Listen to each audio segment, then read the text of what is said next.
Y entramos en la segunda hora de un programa perfecto. Así entramos. Riéndonos. Bueno, porque lo tenemos a Nacho Evangelista con nosotros para hablar de inteligencia artificial, pero estamos hablando de otras cosas, de la vida, ¿eh? Sí, claro. ¿Cómo estás, Nacho? Hola, bien, tanto tiempo, pasaron un par de semanas. Bien, ¿tuviste de viaje? Tuve de viaje, Un viaje placentero, lindo. Viaje por placer con familia, así que chocho. Hermoso. Bueno, no le preguntamos más porque nos da mucha envidia. Y de la buena. No, sino también puede contar. itinerar su micro de la inteligencia artificial al turismo. Al turismo. Bueno, sí, Ajá. que es un recurso más que válido. Mucha gente lo usa para planificar. Toma, para te doy ayudarse a auriculares porque sé planificar. que te gustan. Sí, gracias, porque justo de esos no estaba pudiendo No escuchar. escuchabas. Bueno, la inteligencia artificial se está usando para un montón de cosas y sí, también para los viajes, ¿eh? Y bueno, qué linda experiencia la del viaje con familia, que está bueno. Pero hoy la propuesta tiene que ver a hablar sobre el impacto ambiental. Estamos viendo esa contracara del impacto ambiental. Digo que saltó un poco a la luz ese fin de semana de las fotos, ¿te acordás? Que ahí de las Ghibli. Exacto. Y que hubo todo un comentario, bueno, hacíamos tanta Ghibli, tanta agua, ¿no? Hacían esas versiones media simplificadas que hacemos de las cosas cuando hay que entender un poco más de todo eso, ¿no? Digo, para pensar eso como impacto ambiental, pero abrimos esa puerta. Sí, y a eso te agrego, en algún momento circuló la noticia de que, bueno, había que dejar de pedirle por favor y gracias al ChatGPT porque eso aumentaba mucho el consumo energético y el impacto ambiental. La realidad es que, bueno, circuló inicialmente ese mensaje de que esto era absolutamente devastador para el planeta. La realidad es que los nuevos estudios y análisis que van apareciendo nos pintan un escenario un poquito más matizado. Digamos, esto no es la actividad del ser humano que más energía consume o que más emisiones de gases de efecto invernadero produce. Es por supuesto, tiene una contribución energética fuerte y relevante y también un consumo de agua relevante, pero bueno, no es tan alarmista. Tenemos que dividir en dos partes el consumo de energía. Uno tiene que ver con el entrenamiento, que es esta primera etapa que tiene la inteligencia artificial antes de que la usemos las personas, que es la tarea que hacen las empresas, donde le dan de comer toda la información que anda dando vuelta en internet. Eso realmente es muy intensivo computacionalmente. Ahí hablamos de millones de operaciones matemáticas que se tienen que hacer en computadoras y eso consume bastante energía. Esa es la parte que más energía eléctrica consume porque es un montón de, insisto, computadoras haciendo operaciones para poder ajustar este modelo de lenguaje y lograr que sepa charlar como lo hacemos los usuarios. Y después está la parte del uso cotidiano, digamos, cuánta energía se consume cuando yo le hago una pregunta a ChatGPT o cuando le hago una pregunta a Gemini. Y ahí la verdad que el consumo de energía es mucho menor, pero lo que nos preocupa ahí es cómo se compone el efecto con los millones de usuarios que tiene en todo el mundo la inteligencia artificial. Y que además va en ascenso, ¿no? Exactamente. La realidad es que la energía o el agua que se consume en un prompt no es tan relevante, no hace la diferencia, pero cuando hablamos de, decíamos, prácticamente un 10% de la población mundial tiene acceso a ChatGPT, usa ChatGPT. Y eso se proyecta que va a crecer en los próximos años. Con lo cual, tenemos que estar atentos. La realidad es que, en paralelo con ese crecimiento del número de usuarios, la tecnología se hace más eficiente. Entonces, cada vez cuesta menos energía, por ejemplo, un prompt. Según un análisis que publicó Google, en 2025 un prompt consume 30 veces menos energía que en 2024. Con lo cual hay un incentivo para mejorar la parte energética y estamos viendo todavía cuál va a ser el verdadero impacto, porque esto es nuevo, o por lo menos esta arista se va analizando en profundidad. Nacho, perdón, iba a compartir que la ONU estuvo como compartiendo alguna información en relación a esto y había leído esto que a nivel mundial la infraestructura relacionada con la inteligencia artificial pronto podría consumir 6 veces más agua que Dinamarca, que es un país de 6 millones de habitantes, pero también lo que plantea es que representa un problema porque el acceso al agua es un problema, sí, más claro. Que nada, ¿no? Como que ahí hay una doble cuestión, ¿no? Que es no solo lo que consume, sino también el otro problema que es qué va a pasar con el agua o qué pasa con el agua en el mundo en general. Exacto, y aparecen ahí las aristas Que geopolíticas. no es culpa de la inteligencia artificial, Claro, digo. claro. Es previo. Claro. Ahí vale la pena explicar un poquito esto de la inteligencia artificial. Por un lado hablamos del entrenamiento, de la energía que se consume para poder configurar este modelo. Y después se habla mucho del consumo del agua porque esto que uno habla muchas veces que está en la nube, en realidad no está en la nube, no flota en el aire la inteligencia artificial, está en servidores con cables y Claro, con computadoras. electricidad. Exactamente, en un lugar físico, y eso genera mucho calor, se genera mucho aumento de temperatura por el uso de electricidad para hacer todas estas operaciones matemáticas. Entonces eso hay que refrigerarlo. En esa refrigeración es donde entra el agua. Que muchas veces es un circuito cerrado, digamos, no es que se consume permanentemente agua, sino que el agua circula por cañerías para enfriar esos servidores, aumenta la temperatura y después se tiene un circuito de enfriamiento, pero siempre un circuito cerrado. Por supuesto que siempre hay pérdidas de energía, hay parte de esa agua que se va a evaporar y a veces se recupera y a veces no. No siempre es agua potable la que se consume, a veces se usa agua que no está apta para el consumo humano, si bien en general se necesita que sea agua limpia. Y insisto, vamos de camino a mejoras que esperemos hagan más eficiente ese uso del agua. Viste que hemos estado hablando en semanas anteriores, entre otras cosas, de el uso que se le da a la inteligencia artificial con impactos subjetivos, ¿no? Es decir, hablar de la psicología, la adolescencia, todo eso. Sí. Pero todo lo que tiene que ver con lo objetivo debería poder manejarlo de un modo más o menos solvente, la inteligencia artificial. Sí. Y con Lucía nos preguntábamos en el comienzo del programa, anunciando tu segmento de hoy, si la inteligencia artificial puede, además, proponer soluciones, tratamientos, modos de mitigar el impacto ambiental a raíz de su existencia. Seguramente. Estamos hablando en este tiempo de ciencia avanzado potenciada por inteligencia artificial. Hace menos de un mes apareció una empresa con objetivo de usar la inteligencia artificial para descubrimientos científicos. Entonces propone hipótesis, aplica el método científico, incluso propone experimentos que después un grupo de investigadores podrá poner a prueba. Entonces, en esa línea es que la inteligencia artificial se va a utilizar para resolver posiblemente muchos de los problemas que causa o que están relacionados con ella. Sí, definitivamente hay un lugar de mejora y un lugar de potencial para la inteligencia artificial, tanto en este tema de problemática energética, calentamiento global, pero también en cuestiones de salud, avances en la síntesis de medicamentos. Entonces, todo ese campo que va más allá de organizar unas vacaciones con la inteligencia artificial, tiene muchas perspectivas. O comprar un aire. Claro. Cotejar cuál es el mejor aire acondicionado. Exacto. Bueno, Exacto. es decir, que llegaremos a un momento donde habría que hacer como un balance de situación, ¿no? La inversión que se hace en energía y por otro lado todo lo que aporta. Estamos como en una etapa de avance en cada uno de los ámbitos, ¿no? Exacto, donde vamos viendo semana a semana cómo esto evoluciona. Sí.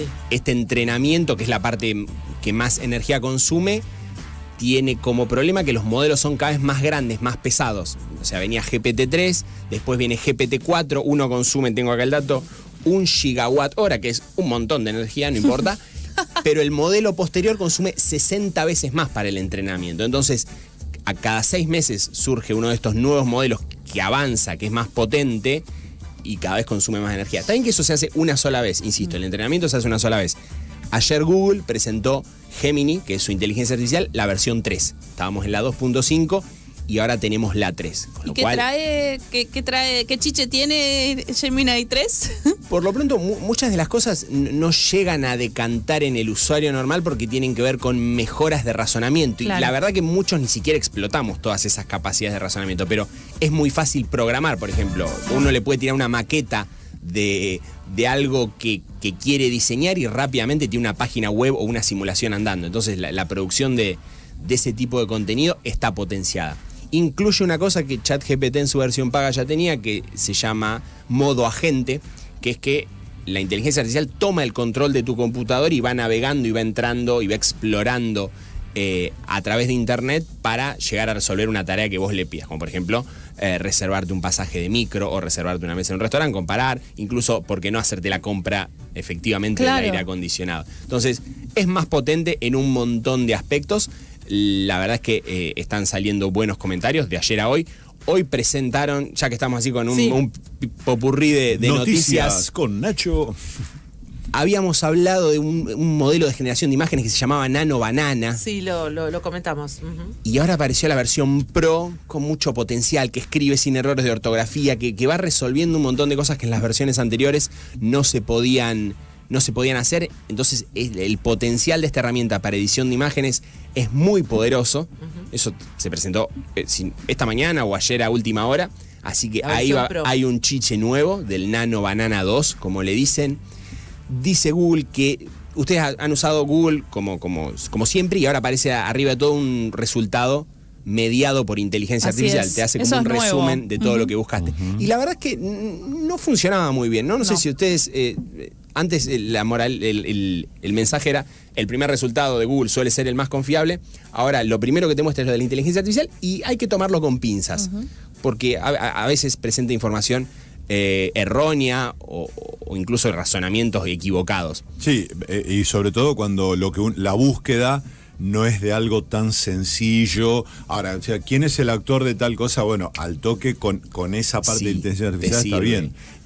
Pero se enrosca mucho a veces, como vos decís, con temas más complejos, y no se correlacionaba lo bien que funcionaba la inteligencia artificial Gemini cuando vos la usabas desde su aplicación con el resumen que te hacía la inteligencia artificial. Bueno, ahora nos cuentan que van a potenciar esa búsqueda por inteligencia artificial con este Gemini 3, que es la versión que salió ayer, mucho más potente, así que es de esperar que esa búsqueda resumida o asistida por inteligencia artificial mejore.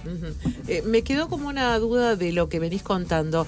¿Se está todo el tiempo cargando nueva información? Digo, a ver, hay como dos dimensiones, ¿no? Por un lado, esto de optimizar ciertos mecanismos, que es una cosa, y por otro lado, la carga de base de datos. Sí. Hay algo ahí de que permanentemente, digo, porque se genera nuevo conocimiento, nuevas opiniones, ¿no? Información que está dando vuelta. Hay esa actualización casi... en tiempo real o continua, no es así, no funciona, si no es un proceso continuo, sino que cada tanto se decide darle de comer material nuevo o usar las interacciones de la gente para mejorar eso. Pero no es algo que se haga día a día, digamos, lo que yo... Y también hay un error muy común que es, bueno, yo le explico, la inteligencia artificial me da una respuesta, yo le explico que eso está mal y le digo cómo es.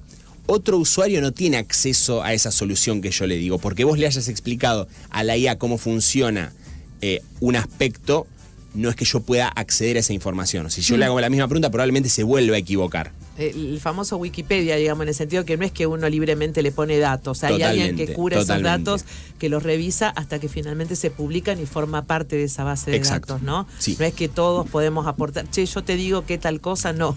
No se cruza esa información a nivel usuario hasta que la empresa decide, bueno, vamos a usar todas las conversaciones que tuvo la gente en este tiempo para reentrenar o potenciar el modelo. Me gusta la palabra empresa, recordar la palabra empresa detrás de todo eso. En ese sentido también te quería preguntar, Nacho, sé que quizás no es a lo que te dedicas puntualmente, pero seguramente estás al tanto de... Me surge la cuestión de la regulación, ¿no? Porque si el impacto ambiental es tal y se avanza, como decís vos, como con ciertas proyecciones, ¿cuál es hasta dónde está la responsabilidad y quién regula eso, ¿no? Porque en términos globales entiendo que no hay una regulación sobre estas cuestiones. No hay regulación, hay mucho dinero disponible para pagar multas, con lo cual no hay un incentivo para cumplir con reglamentaciones, salvo poder colgarse la medalla de, bueno, un desarrollo sustentable. Sí, pero que eso es una causa casi personal. Exacto. O sea, que la puedes tener o no. Google es, bueno, uno de los que lleva las riendas de esta temática. Dijo que va a poner estos data centers donde funcionan los servidores que alimentan inteligencia artificial y otras aplicaciones en el espacio. Entonces van a mandar... Ya empiezan a hacer espacio. mugre allá. Exacto.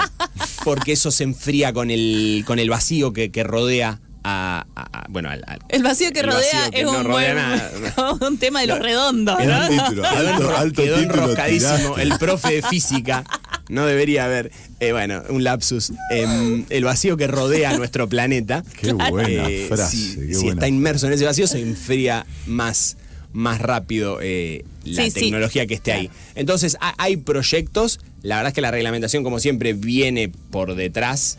Probablemente los primeros indicios de avances en esta línea vengan por el lado de Europa, que ya tiene reglamentación en términos de manejo de la información privada o uso de inteligencia artificial para toma de decisiones.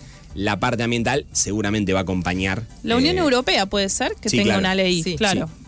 ¿Qué te gusta mucho de lo que está sucediendo y qué te preocupa mucho? A mí me encanta, yo uso para todo la inteligencia artificial cada vez más, para el trabajo, para producir contenido, para aprender. Estás seducido. Cada vez más. Sí, eso la verdad que sí. Me preocupa el impacto en los jóvenes.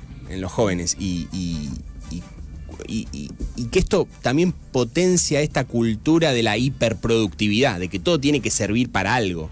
Claro.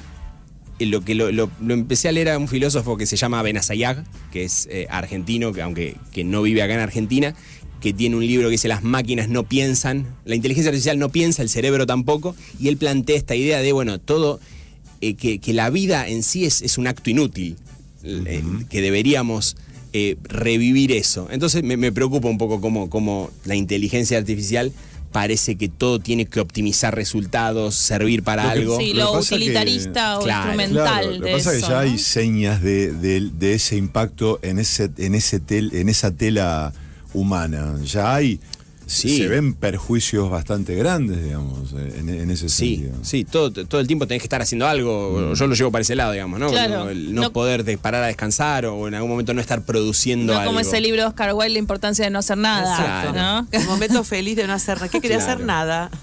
Así que eso me pone a reflexionar y también, lo que hablamos varias veces, cómo esto genera en el estudiante joven una ilusión de que está aprendiendo, una ilusión de que está entendiendo, cuando en realidad está perdiendo una oportunidad de aprendizaje, cuando va directo al producto sin pasar por el proceso. Mirá si Nacho en un par de semanas dice, che, ¿puedo llevar un sponsor? Y cae con Google. ¿Qué hacemos? ¿Qué hacemos? Sí. Qué buena pregunta. Vamos y vamos, Por lo menos que traiga una docena de empanadas, qué sé yo. Empanadas hechas por Mark Zuckerberg. No, tiene que ver Zuckerberg. Nos vamos. Gracias, Nachito. Bueno, ha sido un placer. Hasta la Gracias. próxima. Nos vemos la próxima. Nacho Evangelista en su micro de inteligencia artificial en un programa perfecto.